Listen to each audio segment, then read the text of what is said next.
En este tutorial se tratará el tema del movimiento curvilíneo en coordenadas polares. Para ello, a lo largo de este trabajo, de este video, se estará viendo la teoría básica acerca de cómo resolver este problema en el cual se modela un collarín que se desliza a lo largo de una barra. Pero al mismo tiempo que se desliza hacia esta dirección, en este sentido, el ángulo de inclinación varía.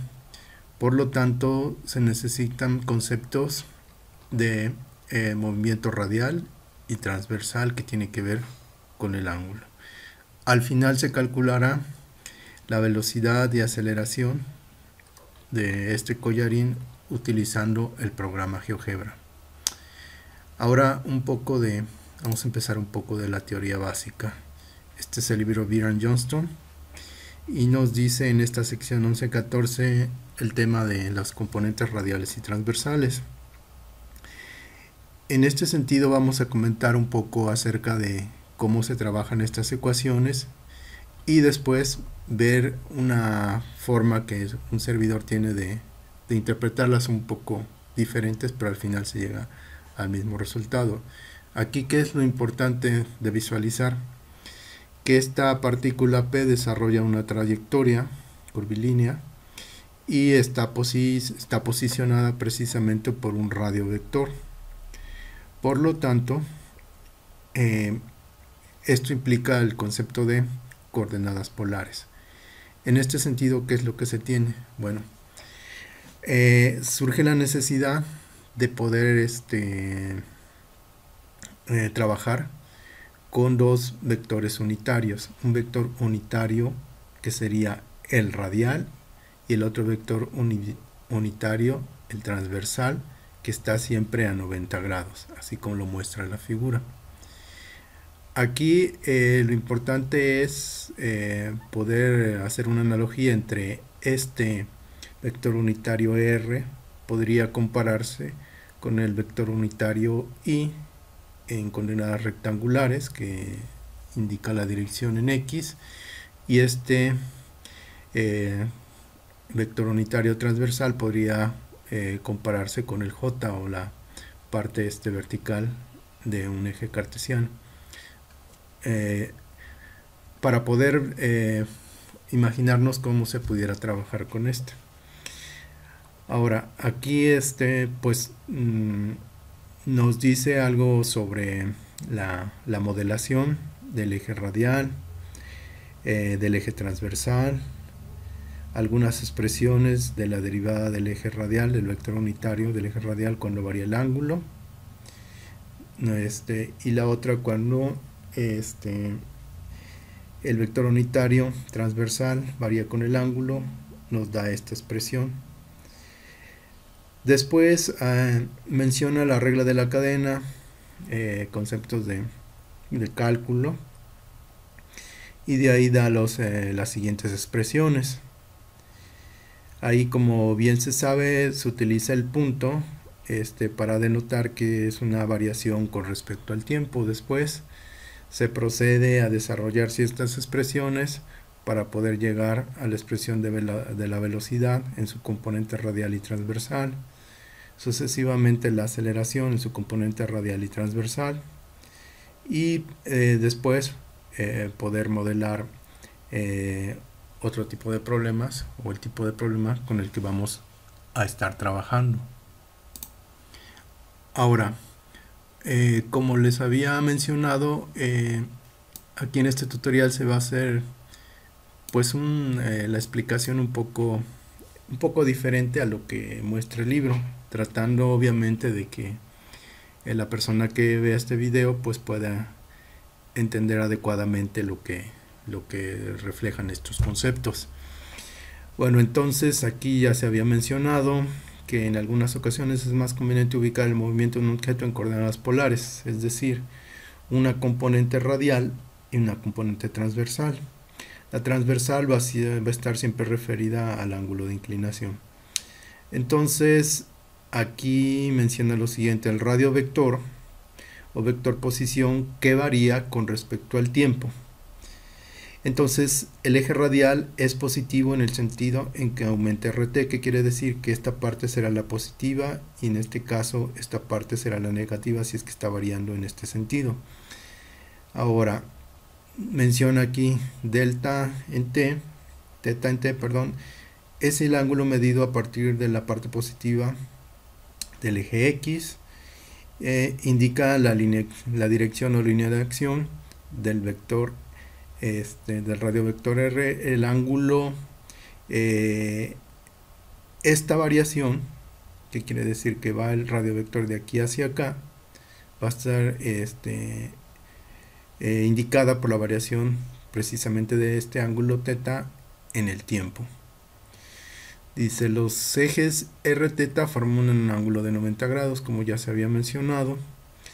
Y después dice que las coordenadas polares del punto P en un determinado instante de tiempo pueden estar determinadas por el radio vector R en un determinado tiempo T, instante T, y el ángulo en un determinado instante T.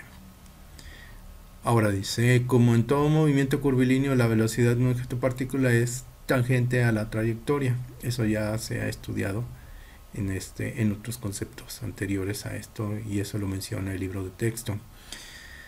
Después dice, para continuar con el análisis hay que imaginar que una partícula se desplaza sobre la trayectoria. Aquí se dibujó esta trayectoria y menciona que de manera que puede haber un cambio tanto en R y en teta. Ahora, ¿qué es lo que en este dibujo, qué es lo que se hace? Pues simplemente estando en el punto P, la partícula, pues simplemente se puede trasladar este vector unitario radial hacia el origen y este otro transversal hacia el origen para poder tener una mejor visualización. Ahora, ya se mencionó que tanto la cuestión radial como transversal pues puede variar en el tiempo. ¿Qué quiere decir con esto? Ya sea que esté la partícula en la posición P y P', que se desplaza P' y por lo tanto haya un radio vector R y el otro R'. Aquí simplemente la posición radial es la que varía y el ángulo permanece constante. Aquí, ¿cuál sería la otra alternativa? Pues simplemente que la magnitud del radio vector permanezca constante y haya una variación angular en el tiempo. Ahora, otra cuestión importante es la siguiente. Ya se vio que de alguna manera puede variar una u otra, y en este caso, pues el caso más general, pues que varíen las dos en el tiempo. Ahora, ¿qué es lo que se puede hacer? Simplemente se puede visualizar lo siguiente, que de una posición P a P', las posiciones de los vectores unitarios van a variar forzosamente.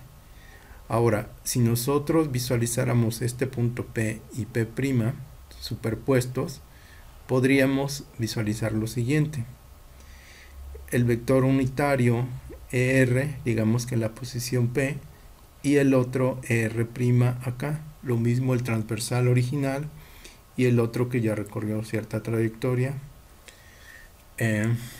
Y entonces, ¿qué se verá? Que hay un incremento de los vectores, en este caso radial, y se puede representar de esta forma, y el otro transversal que se puede representar de esta forma. Usando una suma vectorial, pues obviamente se puede visualizar que este vector más este vector pues es igual a lo mismo que estos dos, sería su equivalente este vector unitario transversal. Ahora, otra de las cosas importantes es que cómo se puede dar esto, ¿no? Pues simplemente por la variación del ángulo. Si el ángulo varía, entonces este eje transversal unitario, o vector unitario, radial, perdón, se puede trasladar acá a causa de que hay una variación angular en el tiempo. Primero son incrementos, tanto angular como en el temporal, Si se hacen más pequeño, pues se convertirían en diferencial cuando este delta t tiende a 0. Lo mismo de este lado. Hay variaciones tanto angulares como temporales, se convierten en diferenciales. Bueno, esto podríamos verlo de la siguiente manera. Pudiéramos verlo acá, en el GeoGebra. ¿Qué es lo que pasa? Yo tengo dibujados o representados un vector unitario ER aquí y el otro el transversal Eθ. Están pues a 90 grados, como dice la teoría, pero ¿qué pasa si yo hago lo siguiente? Los traslado con un cierto ángulo de inclinación.